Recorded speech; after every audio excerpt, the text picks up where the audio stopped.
ಮೊನ್ನೆ ತಾನೇ ಪ್ರಧಾನಿ ನರೇಂದ್ರ ಮೋದಿ ಪೆಟ್ರೋಲ್ ಡೀಸೆಲ್ ಬಳಕೆಯನ್ನ ಕಡಿಮೆ ಮಾಡಿ ಅಂತ ಜನರ ಮುಂದೆ ಮನವಿ ಮಾಡಿಕೊಂಡಿದ್ರು. ಮನವಿ ಮಾಡಿಕೊಂಡಿದ್ದಷ್ಟೇ ಅಲ್ಲದೆ ಈಗ ಸ್ವತಃ ತಾವೇ ಅದನ್ನ ಪಾಲಿಸೋದಕ್ಕೂ ಕೂಡ ಮುಂದಾಗಿದ್ದಾರೆ.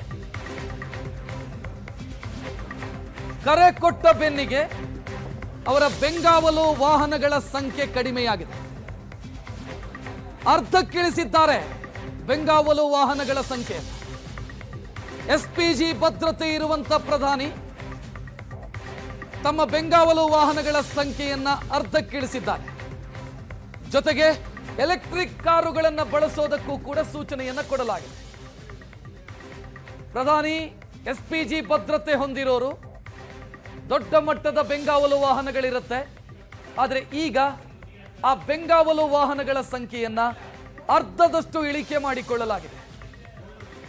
ಪೆಟ್ರೋಲ್ ಡೀಸೆಲ್ ಬಳಕೆ ಕಡಿಮೆ ಮಾಡಿ ಅಂತ ಜನರಿಗೆ ಹೇಳಿದರೆ ಸಾಲೋದಿಲ್ಲ, ಸ್ವತಃ ನಾನೇ ಅದನ್ನ ಪಾಲಿಸಬೇಕು. ನಾನದನ್ನ ಪಾಲಿಸಿದ್ರೆ ಆಗ ಜನ ಕೂಡ ಅದನ್ನ ಪಾಲಿಸ್ತಾರೆ ಅನ್ನೋ ಲೆಕ್ಕಾಚಾರದಲ್ಲಿ ಅಥವಾ ಆ ಸಂದೇಶ ಕೊಡೋ ಕಾರಣಕ್ಕಾಗಿ ಬೆಂಗಾವಲು ವಾಹನಗಳ ಸಂಖ್ಯೆ ಕಡಿಮೆಯಾಗಿದೆ. ಮತ್ತು ವಾಹನಗಳಲ್ಲಿ ಇವಿ ವೆಹಿಕಲ್ಸು ಕೂಡ ಸೇರ್ಕೊಂಡಿದೆ. ಆ ಬೆಂಗಾವಲು ವಾಹನಗಳ ಪೈಕಿ ಇವಿ ವೆಹಿಕಲ್ ಕೂಡ ಇದೆ. ಇಷ್ಟು ದಿನ ಇದ್ದಂಥ ವಾಹನಗಳಿಗೆ ಹೊಸ ಸೇರ್ಪಡೆ ಎಲೆಕ್ಟ್ರಿಕ್ ವೆಹಿಕಲ್ಸು, ಜೊತೆಗೆ ಇರುವಂಥ ವಾಹನಗಳ ಸಂಖ್ಯೆಯನ್ನು ಕಡಿಮೆ ಮಾಡಿಕೊಳ್ಳಲಾಗಿದೆ.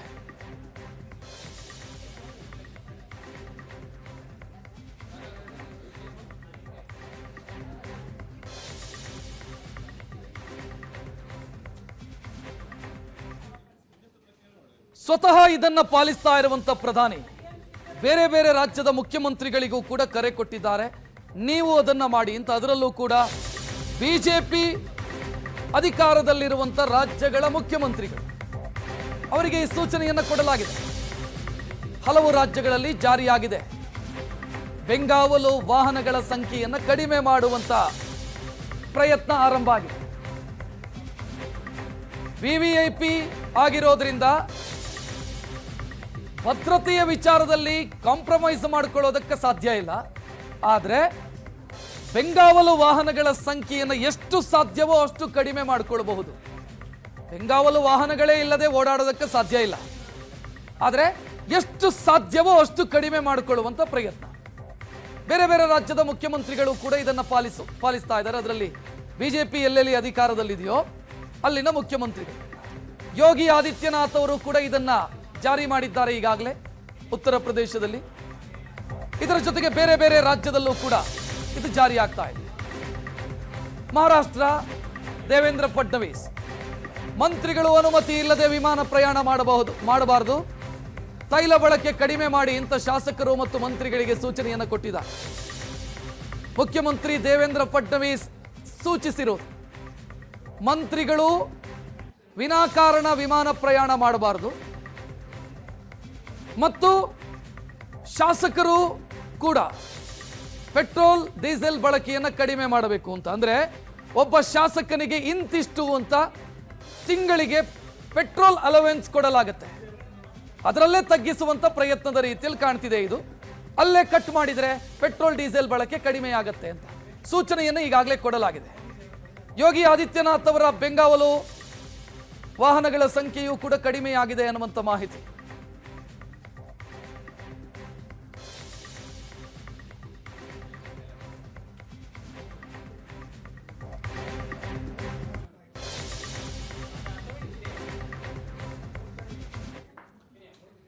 ಚಿನ್ನದ ಮೇಲೆ ವಿಧಿಸಲಾಗುವಂತ ಬೇಸಿಕ್ ಕಸ್ಟಮ್ ಡ್ಯೂಟಿಯನ್ನು ಜಾಸ್ತಿ ಮಾಡಿದ ಬೆನ್ನಿಗೆ ಇನ್ನುಳಿದ ಐಷಾರಾಮಿ ವಸ್ತುಗಳ ಮೇಲೂ ಕೂಡ ವಿದೇಶದಿಂದ ಆಮದು ಮಾಡುವಂತ ಐಷಾರಾಮಿ ವಸ್ತುಗಳು ಅದರ ಬೆಲೆಯೂ ಕೂಡ ಏರಿಕೆಯಾಗೋ ಸಾಧ್ಯತೆ. ಇಲ್ಲೂ ಕೂಡ ಸುಂಕ ಏರಿಕೆ ಫಿಕ್ಸು ಅನ್ನುವಂಥ ಡೀಟೇಲ್. ವಿದೇಶದಿಂದ ಆಮದು ಮಾಡುವಂತ ಕಾರುಗಳು, ಐಷಾರಾಮಿ ವಸ್ತುಗಳು, ಇದರ ಮೇಲೆ ಹೆಚ್ಚುವರಿ ಅಬಕಾರಿ ಸುಂಕವನ್ನ ವಿಧಿಸಲಾಗುತ್ತೆ. ಕಳೆದ ಬಜೆಟ್ನಲ್ಲಿ ನಿರ್ಮಲಾ ಸೀತಾರಾಮನ್ ಅವರು ಬಜೆಟ್ ಮಂಡಿಸಿದಂತ ಸಂದರ್ಭದಲ್ಲಿ ವಿದೇಶದಿಂದ ಆಮದು ಮಾಡುವಂತ ಕಾರುಗಳ ಮೇಲೆ ಇದ್ದಂತ ಕಸ್ಟಮ್ ಡ್ಯೂಟಿಯನ್ನ ಕಡಿಮೆ ಮಾಡಲಾಗಿತ್ತು. ಈಗ ಪರಿಸ್ಥಿತಿ ಬೇರೆ ರೀತಿಯಲ್ಲಾಗಿರೋದ್ರಿಂದ ಮತ್ತೆ ಕಸ್ಟಮ್ ಡ್ಯೂಟಿಯನ್ನ ಜಾಸ್ತಿ ಮಾಡ್ತಾರೆ. ಆ ಮುನ್ಸೂಚನೆ ಕಾಣ್ತಾ ಇದೆ. ಚಿನ್ನದ ಮೇಲೆ ಜಾಸ್ತಿ ಮಾಡಿದ ರೀತಿಯಲ್ಲೇ ವಿದೇಶದಿಂದ ಆಮದು ಮಾಡುವಂತ ಕಾರುಗಳೇನಿದ್ದಾವೆ, ಐಷಾರಾಮಿ ಕಾರುಗಳು, ಅವುಗಳ ಮೇಲೆ ಕಸ್ಟಮ್ ಡ್ಯೂಟಿಯನ್ನು ಜಾಸ್ತಿ ಮಾಡುವಂತ ಪ್ರಯತ್ನದಲ್ಲಿ ಕೇಂದ್ರ ಸರ್ಕಾರ ಇದೆ.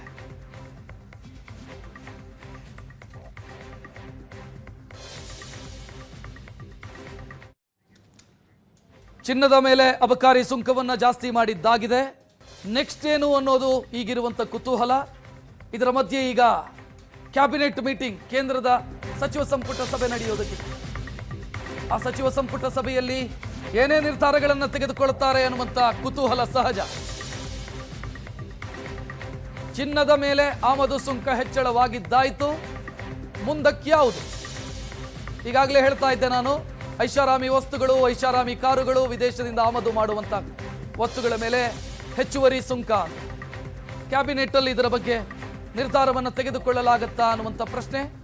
ಸ್ವಲ್ಪ ಹೊತ್ತಲ್ಲೇ ಕ್ಯಾಬಿನೆಟ್ ಮೀಟಿಂಗ್ ಆರಂಭ ಆಗುತ್ತೆ.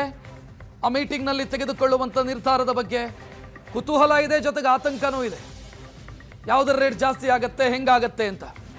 ಪೆಟ್ರೋಲ್ ಡೀಸೆಲ್ ಸದ್ಯ ಇವತ್ತಲ್ಲ ನಾಳೆ ರೇಟ್ ಜಾಸ್ತಿ ಆಗೋದು ಖಚಿತ ಅನ್ನುವಂಥ ಸ್ಥಿತಿ ಇರೋದ್ರಿಂದ ಕ್ಯಾಬಿನೆಟ್ನಲ್ಲಿ ಇದರ ಬಗ್ಗೆ ಏನು ಡಿಸ್ಕಷನ್ ಆಗತ್ತೆ, ಏನು ಮಾತುಕತೆಗಳಾಗತ್ತೆ ಅನ್ನೋ ಪ್ರಶ್ನೆ.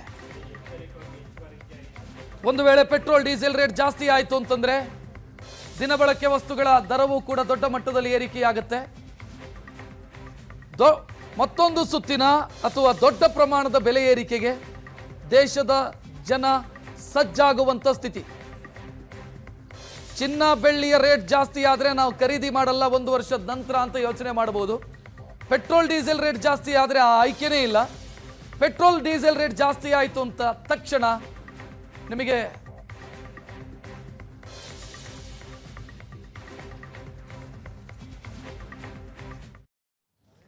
ಪೆಟ್ರೋಲ್ ಡೀಸೆಲ್ ರೇಟ್ ಜಾಸ್ತಿ ಬಗ್ಗೆ ಈಗಾಗಲೇ ಮಾಹಿತಿ ಕೊಡ್ತಾ ಇದ್ದೆ. ಆಗುವಂತ ಸಾಧ್ಯತೆಗಳು ಖಚಿತ ಅಂತ ಕೇಂದ್ರ ಸರ್ಕಾರದ ಮೂಲಗಳು ಹೇಳ್ತಾ ಇದ್ದಾರೆ. ಜಗತ್ತಿನ ಎಲ್ಲಾ ದೇಶಗಳು ಪೆಟ್ರೋಲ್ ಡೀಸೆಲ್ ರೇಟ್ ಅನ್ನು ಜಾಸ್ತಿ ಮಾಡಿಕೊಂಡಿದೆ. ಅಮೆರಿಕ ಆಯಿಲ್ ಪ್ರೊಡ್ಯೂಸ್ ಮಾಡುವಂತ ದೇಶ, ಅಲ್ಲೇ 50% ಜಾಸ್ತಿ ಆಗಿದೆ. ಭಾರತವು ಕೂಡ ಜಾಸ್ತಿ ಮಾಡೋದು ಖಚಿತ. ಎಷ್ಟು ಏನು ಎಷ್ಟು ಹಂತದಲ್ಲಾಗತ್ತೆ ಇದೆಲ್ಲ ಪ್ರಶ್ನೆ ಈಗಿರೋದು.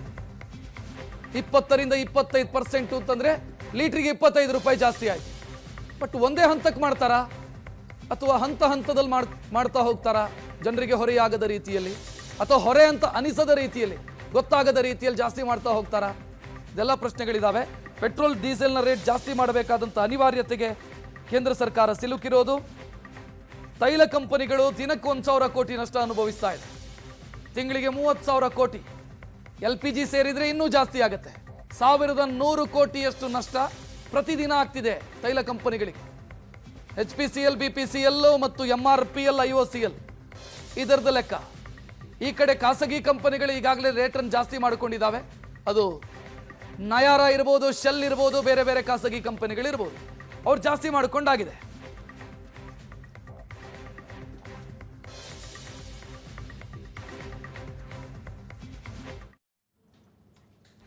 ನಿನ್ನೆ